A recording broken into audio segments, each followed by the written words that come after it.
A British man died climbing Mount Everest over the weekend, one of a record number of people aiming for the top of the world's highest peak.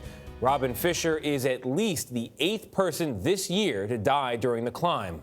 A few days earlier, Fisher posted this video to Instagram, warning that overcrowding on the mountain could prove deadly.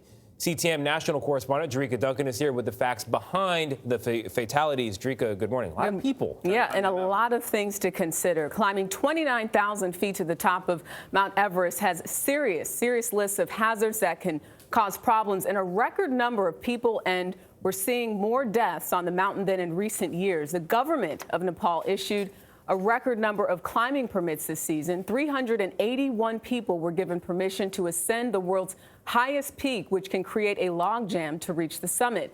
That exposes climbers to extended periods in areas with dangerously low oxygen levels.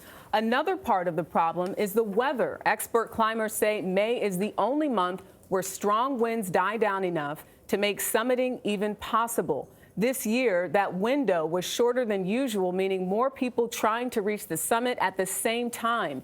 Experts say the combination of the two factors leaves people in the so-called death zone right before the peak.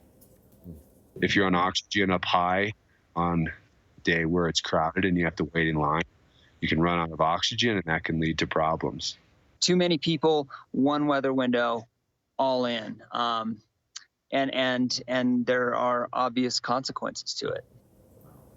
Tibet's side of the Everest is much more heavily regulated and issues a limited number of permits, but Nepal's side is unregulated and doesn't cap how many permits are given.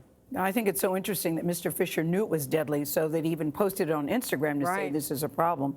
But people do it anyway. So you mentioned that they regulate it on one side. Why doesn't Nepal regulate it on its side? Well, it really comes down to money. Experts we talked to say the permit system is a major economic driver for Nepal, which is a very poor country. Each permit costs $11,000, and that doesn't include money spent on things like food and hotels. So it's unlikely that Nepal will change its system and lose that economic boom. And since it's unregulated, some people who probably should not be attempting the dangerous climb can gear up and go anyway. That can also contribute to bottlenecks, as inexperienced climbers often go slower than seasoned veterans, leading to people waiting in line. Climbing experts like Alan Arnett put it like this. He said, if you have to qualify for the Boston Marathon or the Ironman Challenge, why shouldn't you have to qualify to climb the world's highest mountain? Very That's such good a question. good question. Yeah, and Very you look good at that question. line of people. It's like a traffic jam at 29,000 feet. It's Ruins incredible. the experience also. I mean, I get it, you want to climb the highest mountain, but also, isn't it about the experience? I mean, climb the second highest. It'll be a pretty picture still, I promise. But you said they don't want to be average, right? They don't want to be average, too. Who wants to- Nobody wants mountain. Oh, I Nobody can't wants believe to- it. I climbed the second highest mountain. I will never look at, when I see a beauty shot from Everest, I will never think of it the same way, because you see it, look at this, it's gorgeous. Right. Yeah, Right behind you, there's 13,000 people waiting to climb the I would have thought I am- $11,000 would weed some people out, though, but Yeah. I'm amazed at how many people can pay that. You don't have to worry about we me had to doing pay that. that much.